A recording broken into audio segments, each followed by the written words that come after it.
The Treaty of Lisbon is an international agreement which amends the two treaties which form the constitutional basis of the European Union. The Treaty of Lisbon was signed by the EU member states on 13 December 2007, and entered into force on 1 December 2009. It amends the Maastricht Treaty, also known as the Treaty on European Union, and the Treaty of Rome, also known as the Treaty establishing the European Community. The Treaty of Lisbon, renamed the Treaty of Rome to the Treaty on the Functioning of the European Union. Prominent changes included the move from unanimity to qualified majority voting in at least 45 policy areas in the Council of Ministers, a change in calculating such a majority to a new double majority, a more powerful European Parliament forming a bicameral legislature alongside the Council of Ministers under the ordinary legislative procedure, a consolidated legal personality for the EU and the creation of a long-term President of the European Council and a High Representative of the Union for Foreign Affairs and Security Policy. The treaty also made the Union's Bill of Rights, the Charter of Fundamental Rights, legally binding.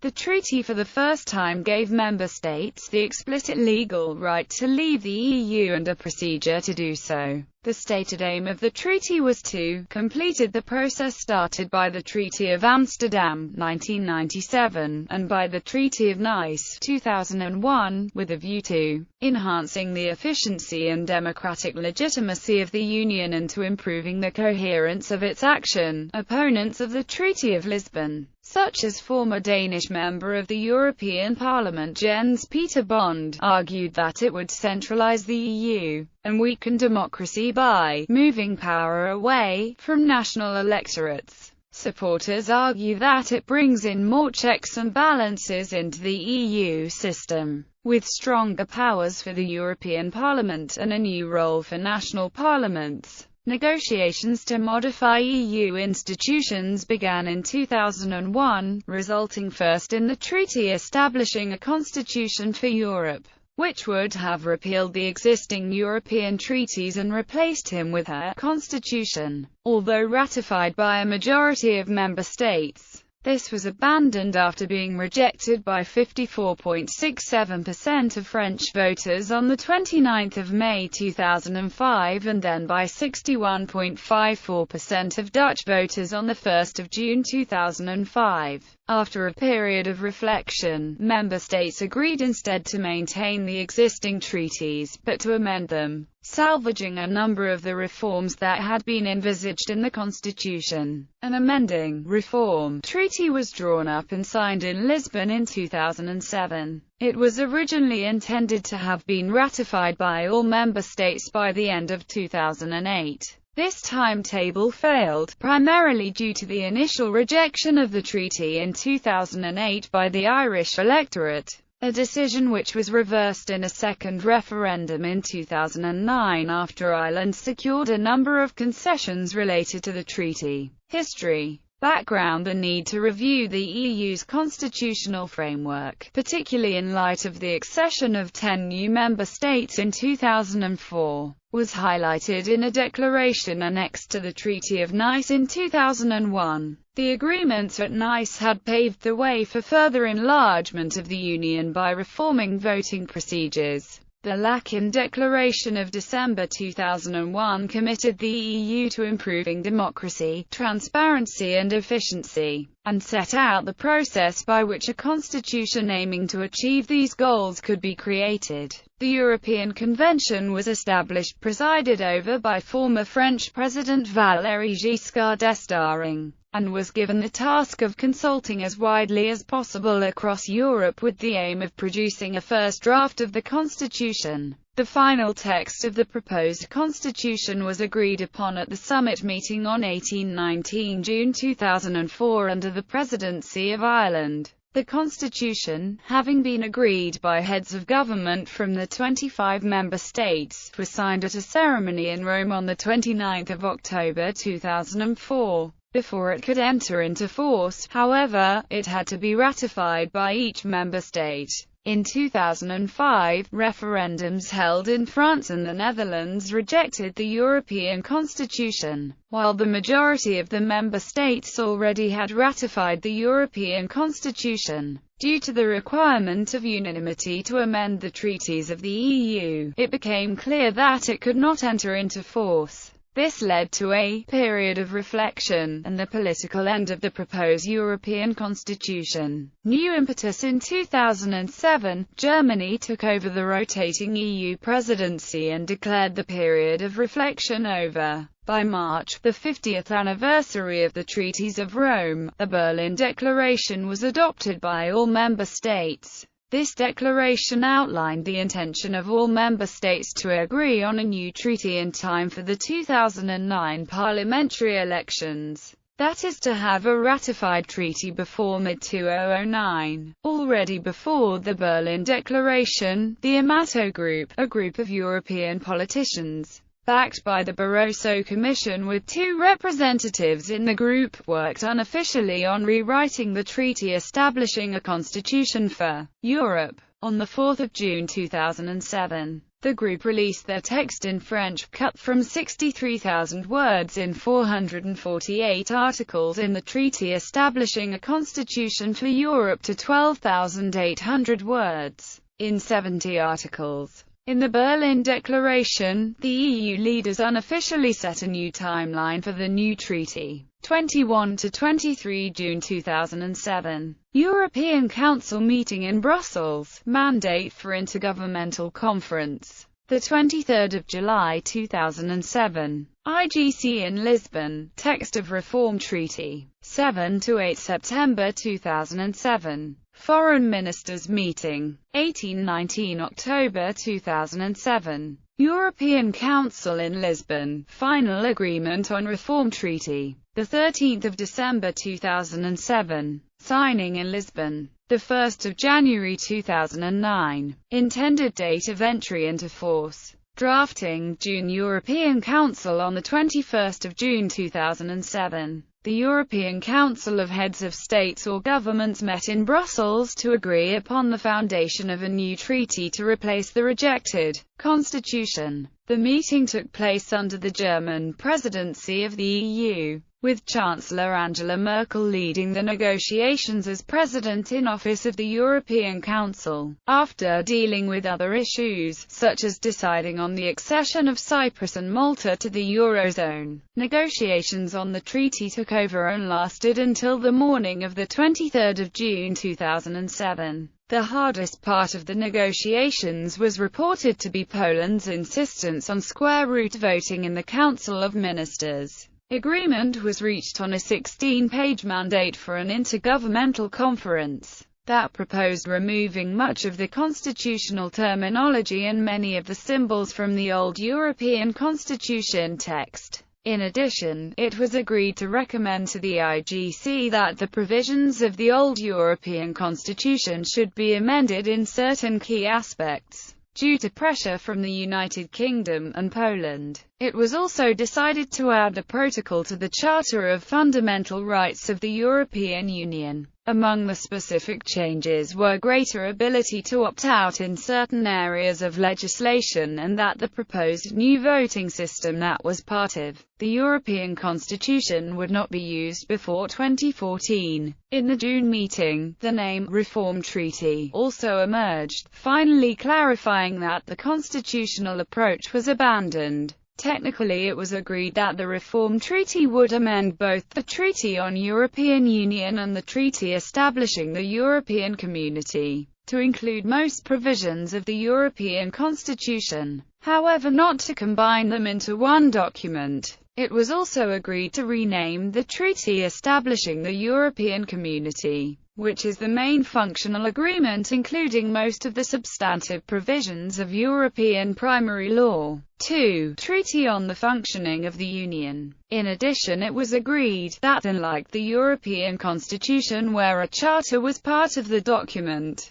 there would only be a reference to the Charter of Fundamental Rights of the European Union to make that text legally binding. After the Council, Poland indicated they wished to reopen some areas During June, Poland's Prime Minister had controversially stated that Poland would have a substantially larger population were it not for World War II. Another issue was that Dutch Prime Minister Jan-Peter Balkenende succeeded in obtaining a greater role for national parliaments in the EU decision-making process, as he declared this to be non-negotiable for Dutch agreement. Intergovernmental Conference. Portugal had pressed and supported Germany to reach an agreement on a mandate for an intergovernmental conference under their presidency. After the June negotiations and final settlement on a 16-page framework for the new reform treaty, the Intergovernmental Conference on actually drafting the new treaty commenced on 23 July 2007. The IGC opened following a short ceremony. The Portuguese presidency presented a 145-page document entitled The Draft Treaty Amending the Treaty on European Union and the Treaty Establishing the European Community, and made it available on the Council of Ministers website as a starting point for the drafting process. In addition to government representatives and legal scholars from each member state, the European Parliament sent 3 representatives. These were Conservative Elmar Brok, Social Democratic Enrique Baron Crespo and Liberal Andrew Duff.